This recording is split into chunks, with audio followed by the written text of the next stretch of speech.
इसे व्रत भी कहा जाता है, बिहार के कुछ हिस्सों में इसे पावनी भी कहा जाता है। इसमें नहा खा से शुरू होकर और पारण तक की परंपरा है। यह प्रकृति पूजन से जुड़ा हुआ है। इस पर आप अपना राय दें, अपना मत रखें। भगवान सूर्य एक ऐसे देवता हैं जिनके नाम के आगे नारायण लगाया जाता है। सूर्य नारायण जगत के नियंता, जगत के पिता, अखंड ब्रह्मांड के नायक, परम पिता परमेश्वर श्रीमन नारायण के बाद इस 33 कोटि देवी और देवताओं में किसी के नाम के आगे नारायण नहीं लगा, लेकिन भगवान सूर्य के नाम के आगे नारायण लगता है। सूर्य नारायण है। तो जो जगत पिता है, जगत का परमेश्वर है, जगत का विधाता है, तो वो तो स्वयं प्रकृति का पोषक है। और सूर्य एक लौते ऐसे देवता हैं जो प्रत्यक्ष और प्रामाणिक हैं, जो हर दिन लोगों को दिखते हैं। वो किसी परिचय के मोहताज नहीं हैं। बाकी जितने भी देवी और देवता हैं वो मानने के विषय हैं और उन्हें उनके अंदर आस्था दिखाने का विषय है। लेकिन सूर्य जो हैं वो प्रत्यक्ष देवता हैं और सूर्य की किरणों के साथ ही संपूर्ण सृष्टि का निर्माण होता है। सृष्टि के नियामक, सृष्टि के आरंभकर्ता और सृष्टि के अवलोकन करता और सृष्टि के विध्वंस के कारक भी सूर्य ही माने जाते हैं। क्यों? क्योंकि मैं आपको यहाँ बता दूं, संपूर्ण इनके 4 दिन के छठ के पहले एक ये बताना यहाँ मौजूद प्रतीत होता है कि सनातन धर्म में 5 संप्रदाय हैं हिंदुओं के। प्रथम वैष्णव, दूसरा शैव, तीसरा शाक्य, चौथा गाणपत्य और 5वां शौर्य। तो सूर्य नारायण और भगवान सूर्य अपने आप में एक संप्रदाय हैं और ईश्वरत्व और देवत्व की भावना को पूर्णतः प्रकृति से समेटे हुए हैं। तभी तो अनंत बलवंत हनुमंत जी महाराज जैसे शिष्य भगवान सूर्य के हुए। अब खरना, नहा खा, जो पूरा जो यह प्रकृति से जुड़ा हुआ है, प्रथम दिवस नहा खा से है। तो जैसा कि हमने आपको बताया कि नहा खा के दिन शुद्धता के साथ नए चावल जो से बना हुआ प्रसाद और चना का दाल, कद्दू की सब्जी और उसके साथ कुछ बजका या कुछ क्षेत्रता के स्तर पर कुछ चीज़ें भिन्न, लेकिन मुख्यतः यही 3, सब में शुद्ध घी का प्रवेश और बड़े ही शालीनता के साथ भगवान सूर्य का ध्यान धरते हुए। और जो प्रकृति, जो छठ भी है वो कब आता है? वो कार्तिक मास में आता है। तो जो ऋतु भी परिवर्तित होता है, तो उसमें जो है वो प्रवेश करते हुए प्रकृति, नए प्रकृति से जुड़ते हुए हम इसको प्रसाद के रूप में ग्रहण करते हैं। अगले दिन जो दूसरा दिवस होता है उसे खरना के रूप में हम लोग मनाते हैं, खरना के नाम से जानते हैं।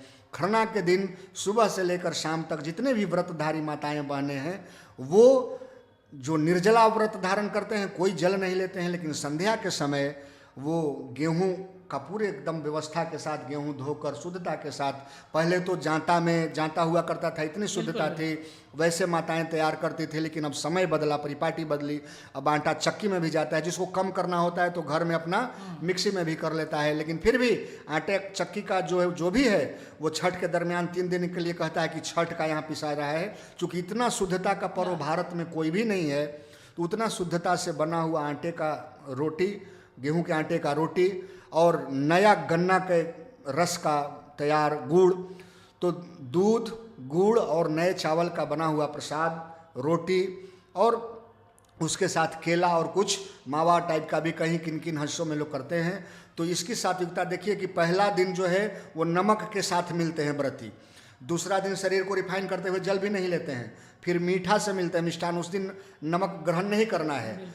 और जो अगला दिन जो प्रथम अर्घ होगा तो सृष्टि का एक लौता सनातन धर्म और वो भी उसका जो मूल आधार बिहार, जो पूरी दुनिया में एक कहावत है लोक प्रचलन में कि दुनिया उगते हुए सूर्य की पूजा करता है, यानी कि जो उत्थान करता है, विकास करता है, जिसका पूरा प्रभाव हो दुनिया में, तो उसको लोग सलाम करते हैं। लेकिन हम बिहारी, हम छठ व्रतधारी डूबते हुए सूर्य को भी प्रणाम करते हैं, उनको अर्घ देते हैं, जीवन के सातत्यता को याद करते हुए, प्रकृति के वास्तविकता से जुड़ते हुए, मनुष्य के और ईश्वर के बीच के संबंधों को, प्रकृति को समझते हुए कि जिसका अस्त है वो उदय होगा और जो एक दिन उदय हो रहा है उसका अस्त होगा, तो दोनों एक ही का रूप है, एक ही रूप है।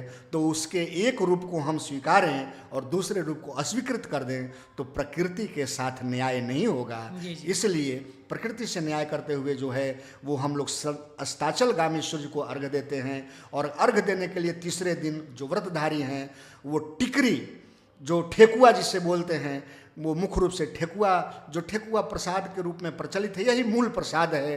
ठेकुआ के साथ जितने भी प्रकृति के फल हैं, वो केला हो, अनानास हो, असरफी हो, संतरा हो, सेव हो, इवेन आपको पानी का सिंघाड़ा हो, सुथनी हो, और जितने भी तरह के फल आपको मिल पाएंगे, अगर राज्य में है तो भी, नहीं तो राज्य से बाहर आयातित करके, सारे प्रकृति से जुड़े हुए पूर्णतः एक ऐसा पर्व जिसमें कोई भी आर्टिफिशियल वस्तु उपयोग नहीं होता है। सारे प्रसाद से लेकर पूजन सामग्री तक प्राकृतिक होते हैं। इसका डाला देख लीजिए, इसका छठ देख लीजिए, दौरी देख लीजिए, सूप देख लीजिए, सारे प्राकृतिक हैं, सारे मनुष्य से बनाए गए, कोई मशीन से बनाए गए चीज नहीं। ये इसकी खासियत है इस पर्व की, ये इसकी खूबसूरती है कि सब में मनुष्य लगते हैं और हर जाति और वर्ग के लगते हैं। इसमें कोई जातीयता नहीं। छठ की महत्ता भी इसीलिए है, इसकी खासियत भी इसीलिए है कि दुनिया में कोई भी पूजा और पाठ होता है, या तो ओल्ड टेस्टामेंट या न्यू टेस्टामेंट के अनुसार ईसाइयों का हो तो वो पूजा कर लें, या मुल्ला मौलवी और चादर और फादर के द्वारा किया गया पूजा हो, या सनातन में जो है आचार्यों के द्वारा पूजा किया जाना हो। एकमात्र छठ ही ऐसा है विभिन्न पूजाओं में जिसमें कोई पंडित और आचार्य की आवश्यकता नहीं होती। इसलिए ये सर्वहारा का पूजा है। छठ मैया सबकी हैं, कहीं से कोई अंतर नहीं। सब लोग सूर्य के सामने तो सब लोग समान हैं, सूर्य का प्रकाश समान है। और चौथा दिन जो अगला दिवस होता है वो उगते हुए सूर्य की जब उपासना करते हैं, उनको अर्घ देते हैं, तो उसके बाद जो है वो व्रती शाम के बनाए गए सारे प्रसाद का ही अर्घ देते हैं। कोई दूध से अर्घ देता है, कोई गंगा जल से, कोई जल से अर्घ देता है। और उसके बाद जो है वो व्रती पारण करते हैं और व्रतियों के सेवा में लगे हुए लोग उनके लिए नाना प्रकार के व्यंजन बनाकर रखते हैं। और तब 36 घंटे का लगातार निर्जला व्रत जो है वो वहाँ पर समाप्त होता है। और यह पूर्णतः साइंटिफिक है और वैज्ञानिक है, जिसके लिए सारे युवा हों या वृद्ध माता पिता हों या अधेड़ जिनको कहते हैं, कोई भी सूर्य की उपासना करते हैं, छठ करते हैं। और इसकी व्यापकता दिनों दिन बढ़ती ही जाएगी।